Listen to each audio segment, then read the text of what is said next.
नमस्कार, सात संदेश से मैं अनिल कौशिक। न्यूज अपडेट 7 बजे कार्यक्रम में आप सभी दोस्तों का स्वागत है। तो दोस्तों, कार्यक्रम की शुरुआत आज फिर हम कोरोना से करना चाहेंगे।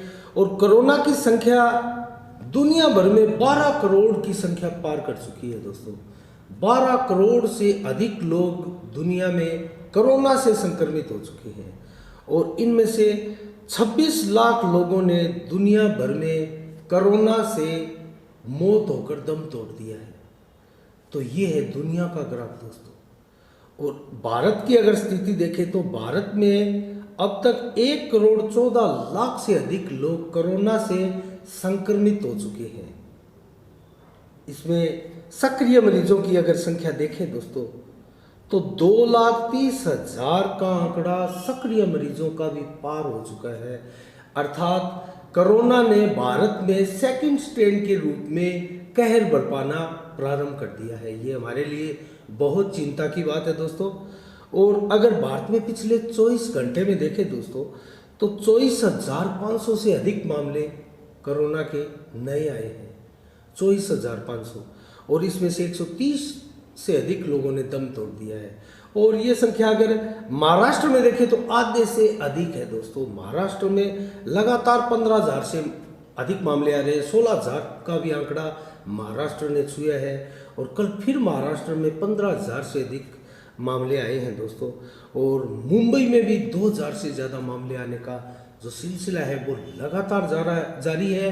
और मुंबई दोस्तों लॉकडाउन की तरफ बढ़ रहा है। जैसे महाराष्ट्र के 4 प्रमुख शहरों में लॉकडाउन लागू हो चुका है और देश में फिर से लॉकडाउन की महाराष्ट्र से जिस प्रकार से शुरुआत हुई है, अगर इसमें लापरवाही इस कदर बढ़ती गई राज्य दर राज्यों की तो ये महाराष्ट्र के अलावा भी अन्य राज्यों में फैलता जाएगा दोस्तों। पंजाब की स्थिति भी ज़्यादा अच्छी नहीं कही जा सकती और पंजाब में भी 1500 से अधिक मामले जो है लगातार आ रहे हैं।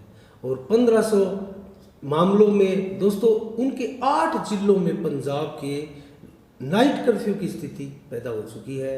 और भी कई जिले जो है सरकार की हॉट लिस्ट में आ चुके हैं जिनमें नाइट कर्फ्यू की तैयारियां की जा रही है। जिस प्रकार से बम्बई के अंदर जो है महाराष्ट्र सरकार द्वारा लॉकडाउन की तैयारियां की जा रही है। और महाराष्ट्र के मुख्यमंत्री उद्धव ठाकरे ने भी लोगों को स्पष्ट चेतावनी दी है दोस्तों कि मान जाओ अन्यथा लॉकडाउन लगा दिया जाएगा। तो इस प्रकार से जो है मास्क दोस्तों बेहद ज़रूरी है, सोशल डिस्टेंस बहुत ज़रूरी है और बार बार जो है सैनिटाइजर से हाथ धोने भी बहुत ज़रूरी है। अपने घर में अपन कंट्रोल कर सकते हैं दोस्तों और सभी अपने अपने घरों से इस प्रकार का कंट्रोल प्रारंभ करें तो कोरोना नहीं फैलने पाएगा। और मध्य प्रदेश, केरल, तमिलनाडु, कर्नाटक और गुजरात, राजस्थान में भी दोस्तों 200 से अधिक मामले लगातार आ रहे हैं। और इन राज्यों का जिनका मैंने अभी नाम लिया इनमें कोरोना तेजी के साथ बढ़ रहा है। इसमें हरियाणा भी शामिल हो गया है दोस्तों। हरियाणा में तो राजस्थान से ज़्यादा मामले आ रहे हैं। तो इस प्रकार से दोस्तों बहुत ख्याल रखने की आवश्यकता है। और पंजाब में तो दोस्तों 10वीं व 12वीं की परीक्षाओं को भी रद्द कर दिया है सरकार ने। पंजाब में हालत खराब है। और 17 मार्च को कोरोना के हालात को देखते हुए हमारे प्रधानमंत्री नरेंद्र मोदी ने राज्यों की एक बैठक बुलाई है दोस्तों। 17 मार्च को, आने वाली 17 मार्च को सभी राज्य के प्रतिनिधि इसमें भाग लेंगे। और दोस्तों इसमें संभवतः प्रधानमंत्री कोई बड़ा कदम भी उठा सकते हैं क्योंकि जिस प्रकार से कोरोना ने दोबारा भारत में कहर की स्थिति ला दी है तो इसको काबू में पाने के लिए, कंट्रोल में पाने के लिए जो है कुछ न कुछ ठोस उपाय करने पड़ेंगे। और नरेंद्र मोदी ने एक बार फिर से कहा जा सकता है कि कोरोना को रोकथाम करने के लिए अपनी बागडोर जो है देश में फिर से संभाल ली है दोस्तों। हमने ताली थाली का भी दौर देखा है दोस्तों। बहुत बढ़िया भारत ने प्रयास किए कोरोना काल में और यही है इसका कारण कि आज हमारे देश में 2 वैक्सीनें बन चुकी है और वैक्सीनेशन का कार्य भी बहुत तेज़ी के साथ जारी है। और 10 लाख से ऊपर के वैक्सीनेशन रोज हो रहे हैं। बेशक सरकार को इसमें तेजी लाने की आवश्यकता है। वैक्सीनेशन का कार्य जब तक तेज रफ्तार के साथ नहीं होगा दोस्तों कोरोना पर कंट्रोल पाना उतना ही मुश्किल प्रतीत होगा और हमारे परेशानियां है वो कुछ महीने के लिए आगे और बढ़ेगी।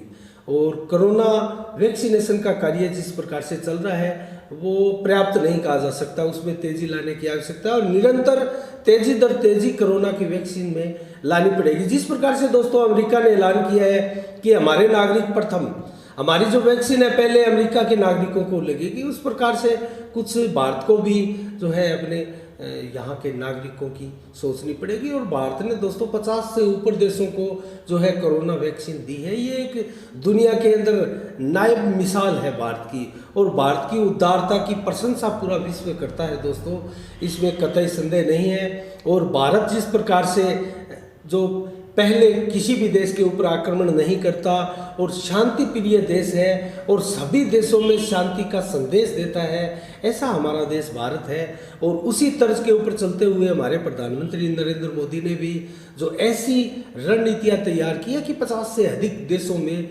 हमारी जो वैक्सीन है उसको लगाया जा रहा है, और वो देश जो है दिल से भारत को दुआ दे रहे हैं। तो इसमें तो भारत की छवि उभर कर ही आई है। लेकिन दोस्तों हमारा देश विश्व में सबसे ज़्यादा जनसंख्या वाला देश है, 140 करोड़ के लगभग हमारी आबादी है, और हमारी आबादी के लिहाज से दोस्तों हम अभी विकसित देशों की श्रेणी में नहीं है, हम अभी विकासशील देश है दोस्तों।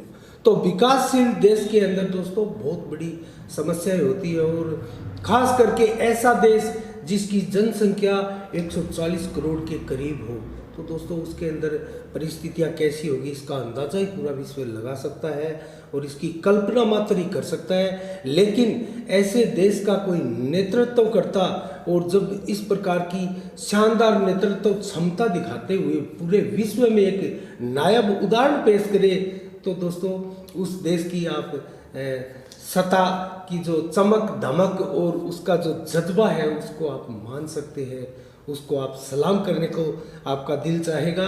और हम भी प्रधानमंत्री नरेंद्र मोदी के इस जज्बे को, इस जज्बे को सलाम करते हैं, और दोस्तों उम्मीद करते हैं कि वैक्सीनेशन की रफ्तार जो है नरेंद्र मोदी प्रधानमंत्री हमारे आगे बढ़ाएंगे और अपने देश को भी प्राथमिकता देंगे, यहाँ के नागरिकों को प्राथमिकता देंगे, और हमारे नागरिकों के साथ साथ पूरे विश्व में भी कोरोना वैक्सीन की डोज जो है पहुँचाएंगे, ऐसी हम कामना करते हैं प्रधानमंत्री नरेंद्र मोदी से। तो दोस्तों इसके साथ अगर हम भादरा आसपास के समाचारों का जिक्र करें दोस्तों, तो समर्थन मूल्यों की खरीद के लिए परलिका, मुंसरी और निनाण गांव में खरीद केंद्र खोलने की अनुमति मिल चुकी है दोस्तों। और इनमें खरीद केंद्र खुलने के बाद में जो निकटवर्ती किसान हैं दोस्तों उनको बहुत सी परेशानियों से निजात मिलेगी, और अपने निकटवर्ती केंद्रों के ऊपर अपना चना और सरसों की खरीद को जो है जो अपनी फसलों को बेच पाएंगे, और बहुत ज़्यादा परेशानियों का सामना उनको नहीं करना पड़ेगा। चने का जहाँ तक समर्थन मूल्य 5100 रुपये सरकार ने निर्धारित किए हैं दोस्तों, और सरसों का समर्थन मूल्य भी 4650 निर्धारित किए हुए हैं। तो इस प्रकार से जो है किसानों को ये लाभ मिलेगा। और अन्य खबर की अगर बात करें दोस्तों, तो गोगा मेडिका जो गोगा सेवा ट्रस्ट बना हुआ है दोस्तों, उनकी तरफ से एक बेटी की शादी करवाई गई। ये बहुत ही पुनीत कार्य जो है गोगा पीर सेवा ट्रस्ट द्वारा किया गया है, जिसकी सराहना कस्बे में की जा रही है, गोगा मेडी गाँव में भी इसकी सराहना की जा रही है दोस्तों।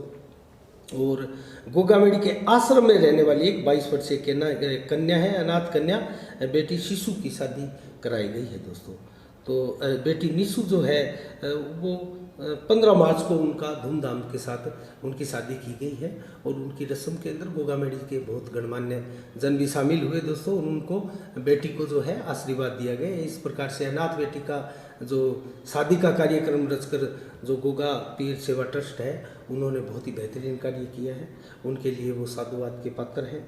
और दोस्तों इस प्रकार से बिजली बिलों में भारी लूट के खिलाफ जो है धरने का आज नेत्राणा में 7वां दिन रहा दोस्तों। और नेत्राणा के अंदर लगातार जो है इस प्रकार के आयोजन होते हैं दोस्तों। बिजली बिलों में भारी धांधली और अनियमितताओं को लेकर पूर्व में भी शानदार धरना प्रदर्शन किया गया, और सरकार की जो है पोल खोल दी गई बिजली व्यवस्थाओं की। तो दोस्तों इसके अंदर बिजली बिलों में मनमानी लूट के खिलाफ जो है लोगों का लगातार आक्रोश बढ़ता जा रहा है, और इसके अंदर जो विद्युत कनेक्शन काटने का जो दबाव सरकार द्वारा बनाया जा रहा है दोस्तों, उसकी भी खिलाफत की गई है। ग्रामीणों ने रोष व्यक्त किया है उसके प्रति। और जिस प्रकार से मीटर में गड़बड़ियां हैं, तेज चलने वाले मीटर हैं दोस्तों, उस प्रकार किस प्रकार से नए मीटरों में गड़बड़ियां हैं और बिलों में जो बढ़ाकर राशि आ रही है, और स्थायी शुल्क जो है दोस्तों, वो जो बिजली की यूनिट उपभोक्ता की लगी है उससे कहीं दुगना तिगुना कहीं आ रहा है लगकर। तो ये किसी न किसी प्रकार से कंप्यूटर की खामियां हैं दोस्तों, और इन सभी मांगों को लेकर जो है किसान लगातार धरने के ऊपर हैं। तो हम चर्चा करनी चाहेंगे दोस्तों यहाँ। अगर लोकल की बात करें दोस्तों, आज न्यूज़ अपडेट कार्यक्रम में चुनावों में जिस प्रकार से यहाँ पीछे चुनाव हुए नगर पालिका के, और इसके अंदर जो यहाँ शहर के अंदर पुलिया का, नालियों का जिस प्रकार से निर्माण कार्य शुरू किया गया, प्रारंभ किया गया, और उस कड़ी में दोस्तों अगर देखें तो बहुत सी खामियां नज़र आती है, अनियमितताएं नज़र आती है, और सफाई व्यवस्थाएं भी चरमराई हुई है। तो इस प्रकार से हाजी दाऊद कुरैशी बुजुर्ग व्यक्ति है दोस्तों, जो अभी वर्तमान में अपने चेयरमैन बने भादरा नगर पालिका के, वो स्वयं इसकी देखरेख नहीं कर पा रहे हैं। और जहाँ तक नगर पालिका का सवाल है दोस्तों, 22 चेयरमैन जो बलवंत सैनी बने हैं, प्राय वही जो है नगर पालिका की मेन जो नेतृत्वकर्ता से दिखाई दे रहे हैं, और वही काम दरअसल देखरेख कर रहे हैं। और उनका इस बार नगर पालिका के अंदर अलग से चैम्बर भी बनाया गया है दोस्तों 22 चेयरमैन का, और बलवंत सैनी भरपूर प्रयास कर रहे हैं। तो हमारी शुभकामनाएं हैं 22 चेयरमैन बलवंत सैनी को भी।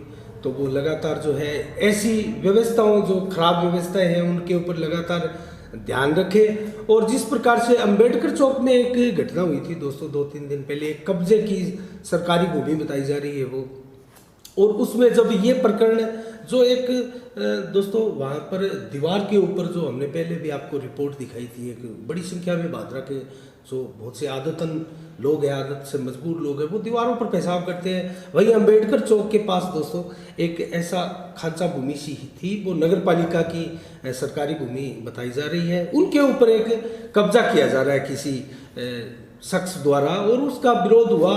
और कुल मिला के जो है हाजी दाऊद कुरैशी के पास वो बात गई, और बताया जा रहा है कि हाजी दाऊद कुरैशी ने उसमें ज़्यादा भाग नहीं लिया। तो मैं कहना चाहूँगा नगर पालिकाएँ अपनी संपत्ति है, तो उनका ख्याल रखें, और किसी प्रकार से ऐसे जगहों पर कब्जा होगा तो ये परंपराएं गलत दिशा में जाएगी दोस्तों। और वहाँ पर एक सार्वजनिक शौचालय की आवश्यकता थी, क्योंकि जिस प्रकार से अंबेडकर चौक के ऊपर रात्रिकालीन बसें हैं, प्राइवेट बसें हैं, सरकारी बसें हैं, वो एक अस्थायी अड्डा है दोस्तों। सुबह के टाइम में जिस प्रकार से हिसार बस स्टैंड के अंदर एक बस स्टैंड का कार्यभार होता है, वहीं रात्रि के समय हिसार बस स्टैंड में नहीं होता, जबकि अंबेडकर चौक में होता है दोस्तों। और वहाँ पर यात्रियों को भी भारी परेशानी का उस समय सामना करना पड़ता है जब किसी को जो है पेशाब करने के लिए जाना पड़ता है। वहाँ महिलाओं को सबसे ज़्यादा समस्याओं का सामना करना पड़ता है दोस्तों।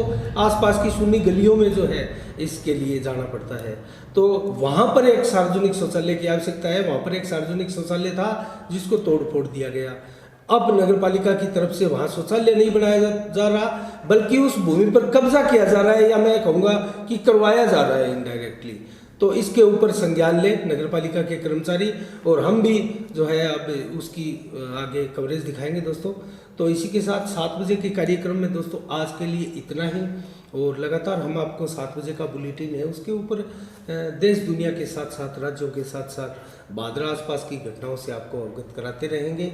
और आप लगातार जो है 7 बजे का कार्यक्रम यूं ही देखते रहिएगा। और आपको अगर कार्यक्रम पसंद आए दोस्तों, वीडियो ऐसे पसंद आए तो आगे शेयर भी कीजिएगा, इसको लाइक कीजिएगा, और सब्सक्राइब करना चैनल को कतई नहीं भूलिएगा। तो कल 7 बजे हम आपके साथ फिर हाजिर होंगे, आपके सामने रूबरू होंगे आपके साथ, और नई नई खबरों के साथ। तब तक आप अपना बहुत बहुत ख्याल रखिएगा। मुझे दीजिएगा इजाज़त। साफ संदेश से मैं अनिल कौशिक। नमस्कार। जय भारत, जय जय राजस्थान।